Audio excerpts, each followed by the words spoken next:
Continuamos, hermanos, con la clase dominical que estamos llevando referente a la familia. La semana pasada estábamos ubicados en la sección que llamamos las responsabilidades de la esposa para con el marido, y estábamos centrados propiamente en la actitud en la que la esposa debe llevar a cabo su responsabilidad principal, y era la de someterse y ser ayuda idónea de su esposo. Y estábamos viendo entonces cómo ese respeto, que esa es la actitud que la esposa debe llevar respecto a su oficio, veámoslo así, o a esa responsabilidad. Estuvimos viendo qué significaba el respeto, y básicamente habíamos dicho era que tuviera como un temor reverente hacia su marido y que lo reconociera como una autoridad legítima que Dios había puesto sobre su vida. Y estuvimos viendo entonces varios aspectos, como que la esposa debe respetar en sí ese rol que Dios le ha dado a su marido, porque es una autoridad legítima, habíamos dicho, y por ende como una autoridad se le debe respeto. ¿Qué tal respeto? El mismo respeto que implica lo que es el mandamiento de honrar a padre y madre, que trae como consecuencia entonces honrar a las distintas autoridades que Dios nos ha puesto. También vimos que la esposa tiene que actuar de manera respetuosa, y particularmente estábamos viendo cómo este pecado, digamos, del irrespeto se manifiesta con el habla. Entonces, una de las maneras de actuar respetuosa, dijimos que era dirigirse siempre a su esposo verbalmente con respeto, reconociéndolo como esa autoridad legítima. Y terminamos viendo lo que era el tema de que la esposa también debe amonestar respetuosamente a su esposo. Y en esto lo que dijimos es, debe hacerlo con compasión, teniendo claro que es una autoridad legítima, y tiene que hacerlo con el corazón correcto. Uno, que examine entonces que cuando vaya a amonestar no sea un reclamo porque el yo ha sido ofendido, y que también examine que lo que quiera ella obtener cuando vaya a amonestar a su esposo sea que su esposo sea restaurado a la comunión con Dios. Y de esa forma, digamos, es que uno no se va a desviar de lo que es una amonestación bíblica, porque la amonestación bíblica, dijimos, tiene que ir con eso, tiene que ir con humildad, considerándome a mí mismo como el que yo puedo caer. En este caso, usted, hermana, considérese a sí misma como la que puede fallar. Y no olvidemos un principio que habíamos visto hace tiempo, era que la pregunta de los discípulos en la cena del Señor, ¿seré yo? Y aquí es, posiblemente yo también pueda caer en ese pecado, véalo así, hermana. Así que cuando amoneste a su esposo, hágalo con una actitud de temor y reverencia, considerándose a sí misma, y que su motivación sea que su esposo sea restaurado a la comunión con Dios.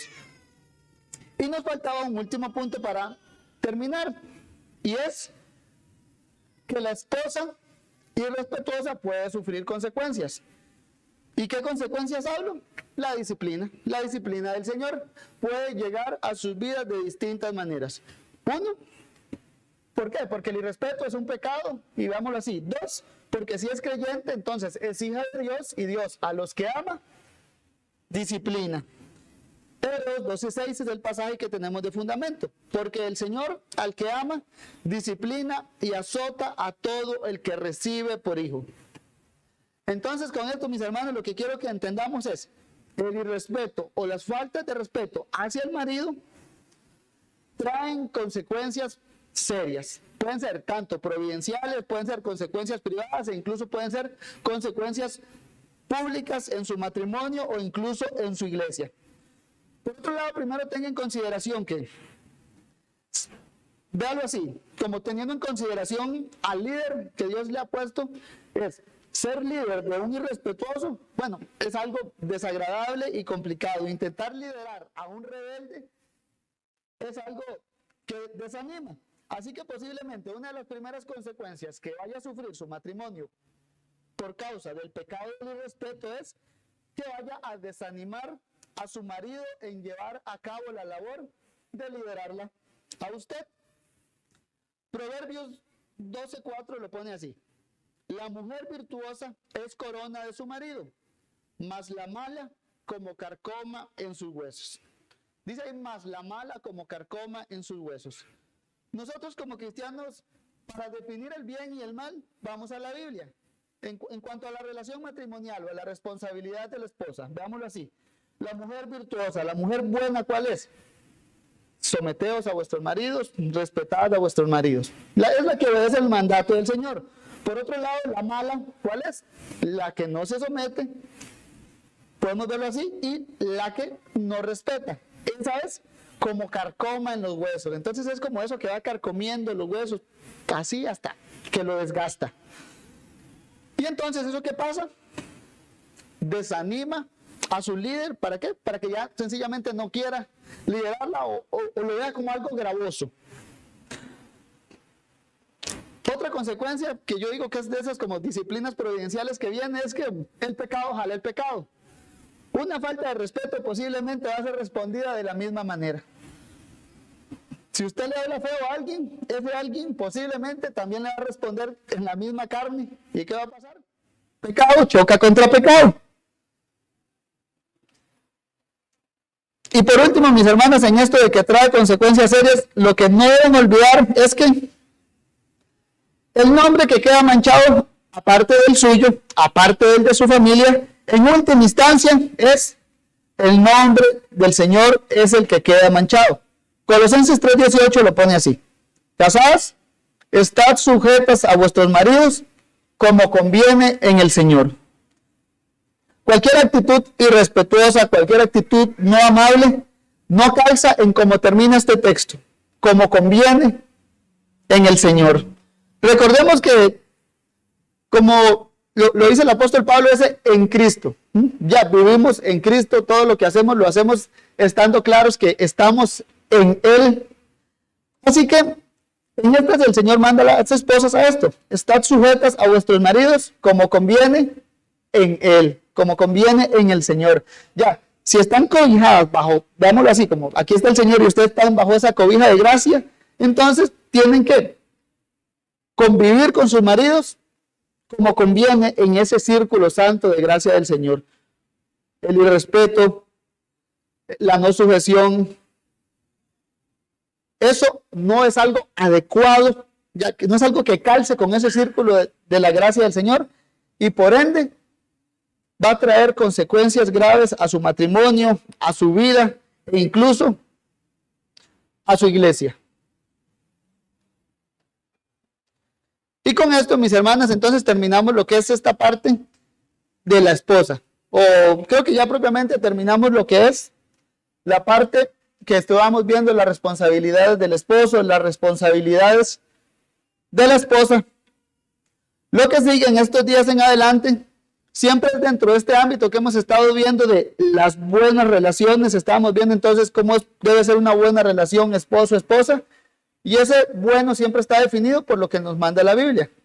Para que sea una buena relación, el esposo entonces tiene que amar a su mujer como Cristo amó a la iglesia. Y para que sea una buena relación, la esposa también tiene que someterse a su marido y respetarlo. Si ambos procuran eso, buena relación. Ahora, dentro de ese mismo ámbito de las buenas relaciones, vamos a meter a otro personaje ahí, o a otros personajes. Y ya es lo que involucra la parte de los hijos. O debemos preguntarnos entonces, ¿qué es lo que la Biblia nos enseña o cómo la Biblia nos dice que deben ser las buenas relaciones entre padres e hijos?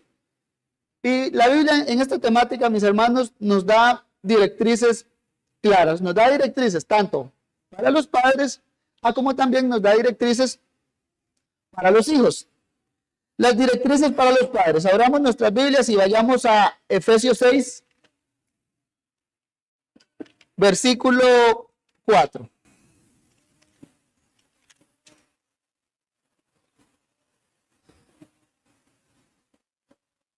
Efesios 6, versículo 4.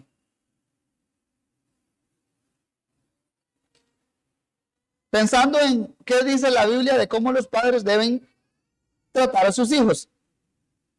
Leámoslo desde el versículo 1. Creo que ahí vemos todo lo que es, tanto el mandato que Dios le da a los hijos, como el mandato que Dios le da a los padres.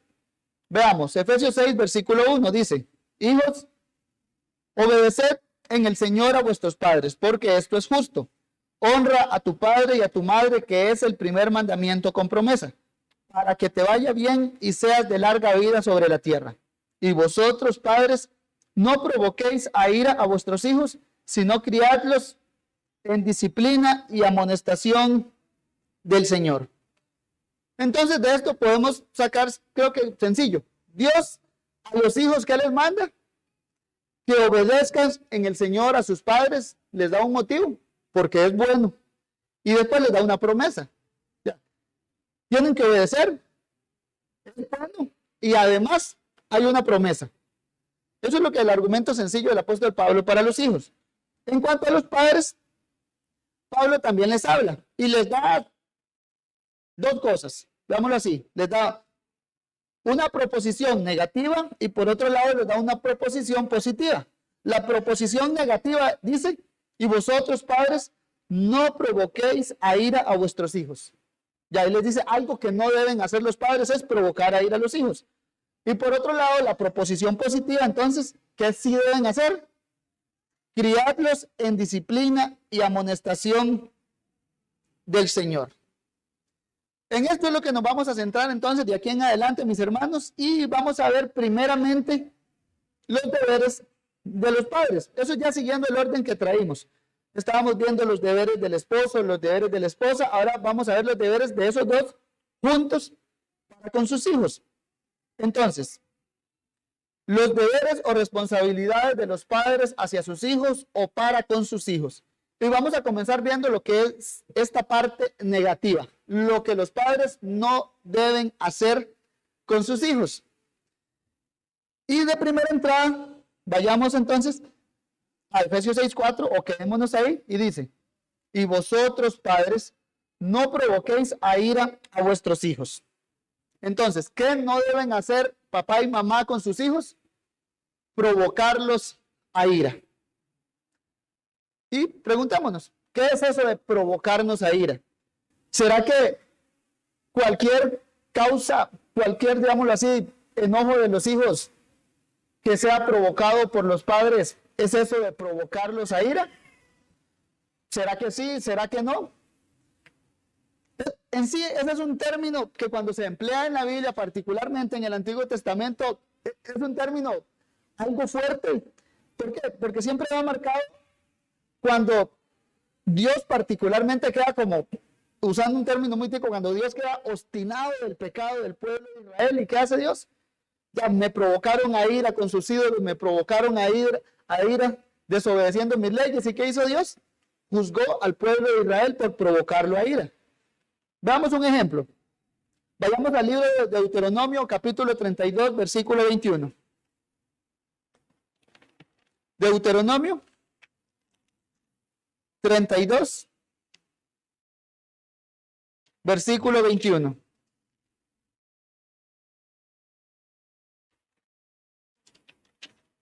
El cántico de Moisés. Dice así: ellos me movieron a celos con lo que no es Dios, me provocaron a ira con sus ídolos. Y entonces, ¿qué dice el Señor en juicio? Yo también los moveré a celos con un pueblo que no es pueblo y los provocaré a ira con una nación insensata. El mismo patrón se ve en el profeta Jeremías, capítulo 25, verso 7. Dice, pero no me habéis oído, dice Jehová, para provocarme a ira con la obra de vuestras manos para mal vuestro.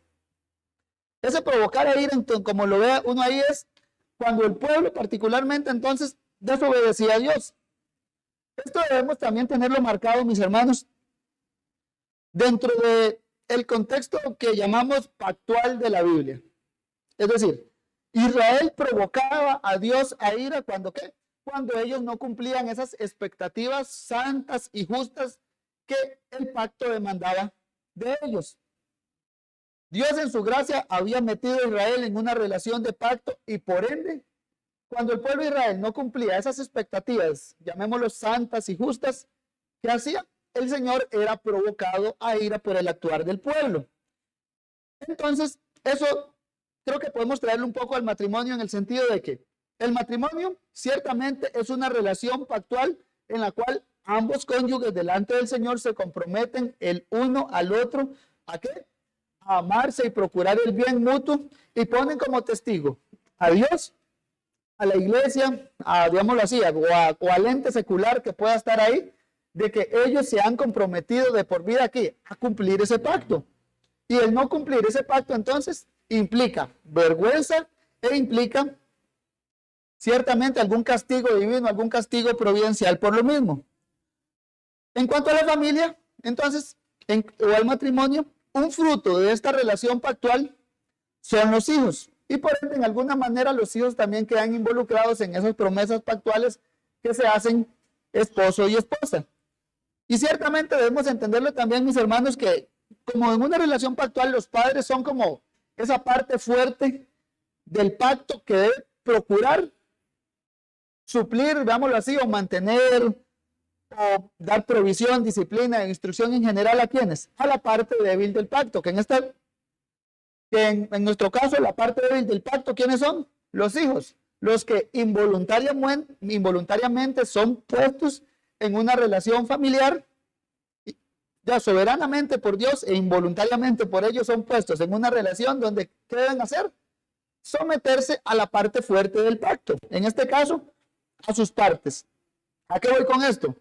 Dentro de este contexto, entonces, el provocar a ira que causan los padres, veámoslo, es cuando estos mismos padres violan esas expectativas o derechos justos que hay en esa relación. Provocar a ira, dijo un autor, se logra al tratar mal a la otra parte en los mismos ámbitos de la vida donde tiene justas expectativas de ser tratada correctamente. Con esto entendámoslo así, mis hermanos, no todo enojo de un hijo contra su padre es razón de que fue provocado a ira por papá o mamá. Un hijo entonces es provocado a ira cuando ¿qué? Cuando papá o mamá, cuando los padres no cumplen las estipulaciones que ellos están o se han comprometido con sus hijos. Cada enojo de un niño, entonces, quiero que nos quede claro, no es culpa de los padres. Algunos sí, algunos no. Hay ocasiones en que sí, claramente, el papá provocó a ira a su hijo y ese hijo está bastante molesto. Y va a haber otras ocasiones en que el niño, o el adulto, incluso el hijo adulto, va a estar molesto con su padre y no porque haya sido provocado a ira. Vámonos con un ejemplo, ¿qué? Imaginémonos que existe X hijo y que él acordó que iba a visitar a su amigo X también, a su amigo Y, a las 4 de la tarde y acordó eso con sus papás. Voy a ir a la casa de Y a las 4 de la tarde y los papás, ok, todo bien, dale, a las 4 te vas.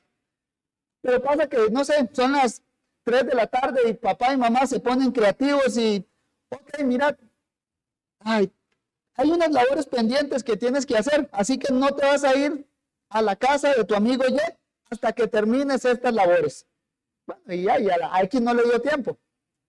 Entonces, ¿qué? Ahí hay una violación del acuerdo primario. El amigo, ya, el hijo X se iba a ir a la casa de su amigo, no estaba, él termina las obligaciones, pero de un pronto a otro papá y mamá se pusieron creativos y le metieron obligaciones para que los padres provocaron un enojo en sus hijos. Entonces, veámoslo así, la violación de lo que debemos hacer es lo que provoca a ira a nuestros hijos. O en pocas palabras, mis hermanos, nuestro pecado, nuestra vida inconsistente es lo que provoca a ira a nuestros hijos. Cuando instamos a nuestros hijos a hacer el bien y estos responden con ira, ellos no están siendo provocados a ira, sencillamente es su rebeldía. Y por otro lado, cuando por causa de nuestro pecado, ahora sí, nuestra vida inconsistente, esas expectativas que les habíamos dado a nuestros hijos son manchadas por nuestra inconsistencia, por nuestra mala profesión, ahí sí, entonces provocamos a ira a nuestros hijos.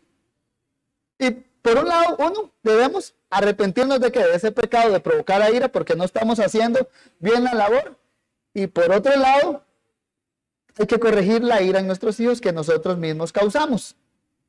La ira siempre debe ser corregida. ¿Por qué? Porque como lo dice la Biblia, En la ira del hombre no obra la justicia de Dios. Hay pecado. Ahora, muchas veces el pecado de nuestros hijos va a ser por causa de nuestro mismo pecado y hay que corregirla. Hay que arrepentirnos nosotros de nuestro mismo pecado y después corregir el pecado de ira a nuestros hijos. Y otras veces va a ser que nuestros hijos sencillamente están airados, no por nuestra causa, sino por el pecado de ellos. Hay que abordarlos también.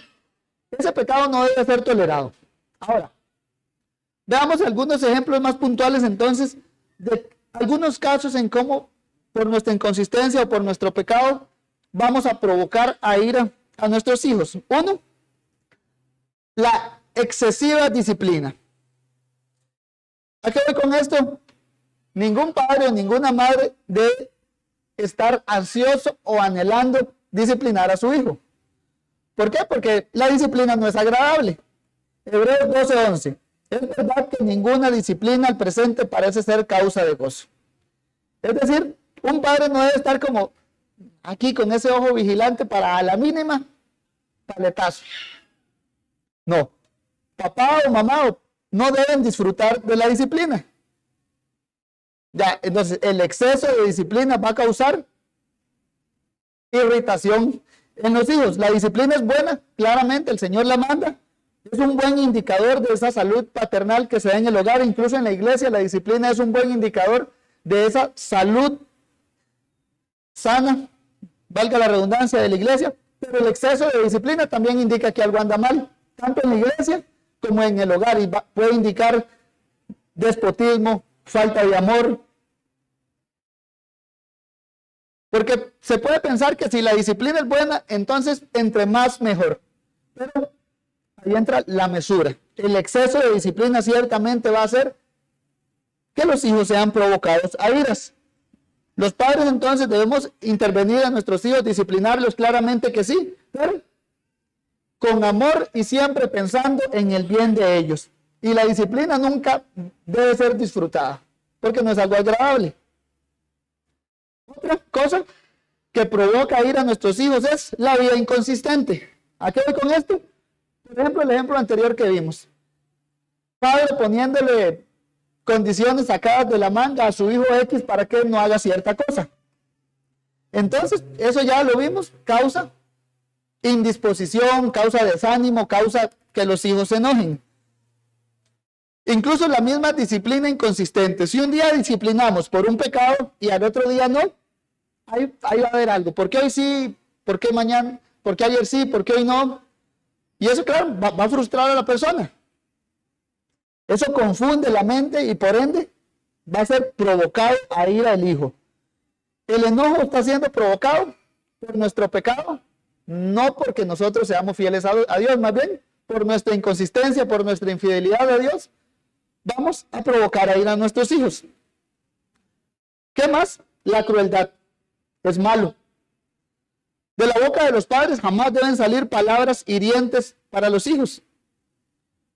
Palabras que no son con el propósito de edificar o de guiar a su hijo a que vea el amor de Dios en Cristo, no deben salir de la boca de los padres. Si los padres están enojados, muy posiblemente al momento de la disciplina, van a lastimar a su hijo. No deben hacerlo porque hay crueldad. Y si los padres están enojados a la hora de amonestar verbalmente a sus hijos, posiblemente va a ser una amonestación cruel, que no va a ser con el propósito de llevarlo al arrepentimiento, de presentarle la cruz de Cristo y que hay perdón en él, sino que estoy casi seguro que van a salir palabras hirientes. Y por ende la crueldad que hacen va a provocar a ira a nuestros hijos. Y muy posiblemente, hermanos, nosotros llegamos a enojarnos con nuestros hijos también por causa de nuestra inconsistencia. ¿Por qué? Porque no abordamos el pecado de ellos a la hora que es. El pecado debe ser tratado de inmediato. Su hijo pecó, abórdelo. Pero si usted le habla una vez, le habla 2 veces, le habla 3, y ya ese termómetro de, ay, le estoy hablando y no me escucha, ya pum, reventó. Y ahora sí, lo intervino, pero va a ser cruel porque ya está siendo enojado. Otra cosa, no es una lista exhaustiva, pero es para que tengamos noción, mis hermanos, los favoritismos. Creo que tenemos el ejemplo claro de la vida de Isaac, incluso de la vida de Jacob. ¿Qué pasó con los hijos de Isaac. El favoritismo de ambos padres trajo división seria a esta familia, porque ambos fueron provocados a ira. Un hijo quería matar a otro, un hijo engañó a su padre. Jacob repitió el mismo error. ¿Y qué pasó? Provocó a ira a sus hijos. ¿Para qué? Estos querían matar a José. Y si no lo mataron, por lo menos lo vendieron a Egipto. El punto es, mis hermanos, las consecuencias de provocar a ira se ven. Y el favoritismo no debe existir entonces en los hogares creyentes. Otra cosa que provoca ira es el exceso de indulgencia o la alcahuetería. Cuando un hijo anda libre, sin límite alguno, es provocado a ira. ¿Cómo? Cuando se le da demasiada autonomía a un hijo, tienden a ser inseguros y ciertamente se van a sentir menos amados. ¿Por qué? Porque el padre no se va a involucrar para nada en la vida de ellos y no me quieren, hago lo que yo quiero. Y claramente, como dice el Proverbios, el no intervenir o ese exceso de indulgencia es una muestra de no amor. Proverbios 13:24. El que detiene el castigo a su hijo aborrece. Otra cosa, mis hermanos, que también provoca a ira, la sobreprotección. Padres que encierran en una burbuja a sus hijos los lleva a pensar que están en una prisión. Y ciertamente estos hijos llegan a pensar de su hogar no como un hogar dulce en el que vivir, sino como un lugar al que hay que rebelarse. Y como uno tristemente ve casos, ¿qué pasa con los hijos? Terminan huyendo de la casa. ¿Por qué? La sobreprotección provoca a ir a los hijos. ¿Y qué pasa? Hay que huir de esta cárcel. Ciertamente lo que necesitamos es sabiduría de lo alto para saber cómo manejar estas cosas con los hijos. La presión constante provoca a ira a nuestros hijos. Digámoslo así, si como padres siempre andamos presionando a nuestros hijos para lograr ciertos objetivos y esa presión constante viene a ser como eso que está molestando y molestando, va a traer enojo a nuestros hijos. ¿Por qué? Porque por un lado posiblemente les vamos a poner barreras tan altas que ellos no van a cruzar ni nosotros mismos. Y por otro lado eso nos va a cegar a ver los pequeños logros que ellos hagan. Y en lugar de que en nuestra boca salgan palabras de ánimo y de felicitación, lo que van a salir son palabras de nunca llego al estatus de mis padres. Y por ende va a haber un hijo que no está agradecido con su padre, que va a estar enojado con padre y madre. ¿Y por qué? Por causa de los pecados de los padres. Primera Tesalonicenses 2:11 nos describe ese rol paternal. Y el apóstol Pablo lo dice así. Así como también sabéis de todo, como el Padre a sus hijos exhortábamos y consolábamos a cada uno de vosotros. Como padres entonces debemos exhortar, consolar, animar a nuestros hijos. Y esa presión constante, claro que debemos presionarlos, debemos retarlos a que hagan cosas, pero con mesura, con santa mesura, lo digo yo. Las malas formas de disciplinar también provocan a ira a nuestros hijos. Un niño no disciplinado, nada más déjelo que se encierre en el cuarto y pegue gritos, ¿qué va a estar haciendo? Acumulando ira sobre sí mismo. La ira hay que frenarla, hay que detenerla en nuestros hijos. Bueno, dejarlo encerrado en X lugar, que haga el berrinche que quiera, sencillamente va a estar acumulando ira para sí mismo. Dejar que le pase la chicha, ¿no? Esa mentecita o la mente de un hijo más grande va a estar ahí pensando en los malvados papás. No. Asustarlos con mentiras, mentirles, provoca a ira a los hijos. No darles la importancia que se deben provoca a ira a los hijos. Dámoslo así. Particularmente con niños pequeños. Lo que su hijo padre, lo que su hijo papá quiera contarle es importante. Ya sea que vio una mariposa, ya sea que vio una piedra rara. En la mente de ese niño, eso es algo muy importante. Y por ende usted como padre debe darle la importancia de vida. Caso contrario, el hijo va a saber que, mira, papá no me oye. Lo que pasó en la escuela, lo que pasó en el colegio, ese proyecto universitario, ese proyecto del colegio importante que tiene su hijo. Debemos reconocer el valor de las cosas en el mundo de nuestros hijos. El no hacerlo trae consecuencias que provoca a ira. Y por último, mis hermanos, veamos una consecuencia que si provocamos a ira a nuestros hijos, hay consecuencias sobre ellos por culpa nuestra. Colosenses 3:21. Padres, no exasperéis a vuestros hijos para que no se desalienten. Es decir, nuestro pecado los provoca a ira y por ende los desalienta. Nuestra vida inconsistente, nuestra falta de amor, nuestra dureza, nuestra crueldad, el no darles importancia, produce desánimo en nuestros hijos. Creo que es algo que debemos tener claro. Y el desánimo, veámoslo, es como van a perder las ganas de agradar, van a perder las ganas de agradar a los padres. ¿Por qué? Porque los desanimamos nosotros, los provocamos a ira. El provocarlos a ira trae como consecuencia de que les apaga el espíritu. Como padres influimos grandemente en nuestros hijos, para bien o para mal de ellos. Somos su influencia primaria. Y dámoslo así, mis hermanos, Dios como Padre no nos provoca a ira, no apaga nuestro espíritu, no nos desanima. Y por ende, nosotros deberíamos imitar esa paternidad de Dios para con nuestros hijos. Dios claramente como Padre, ¿qué nos dice? Nos anima. 1 Corintios 15:58 nos dice, sabiendo que vuestro trabajo en el Señor no es en vano. Ya Dios nos da palabras de ánimos. Incluso nos dice que nuestro trabajo es bueno. Mateo 25:23 dice, su Señor le dijo, bien, buen siervo y fiel. Ya el Señor es bueno, el Señor anima, el Señor reconoce lo bueno que uno hace. Entonces, como padres debemos imitar a nuestro Padre Celestial. ¿Para qué? Para que nuestros hijos vean cómo es ese amor paternal de Dios también. ¿Por qué? Porque muchas veces, mis hermanos, lo más parecido a Dios que van a ver nuestros hijos somos nosotros. Y de ahí creo que siempre es bueno preguntarnos ¿qué imagen de Dios le proyectamos a nuestros hijos en cómo los tratamos a ellos? Y creo que eso ya puede calar muy fuerte en nosotros, en cómo debemos tratar a nuestros hijos y qué imagen paternal y de amor debemos proyectar hacia ellos.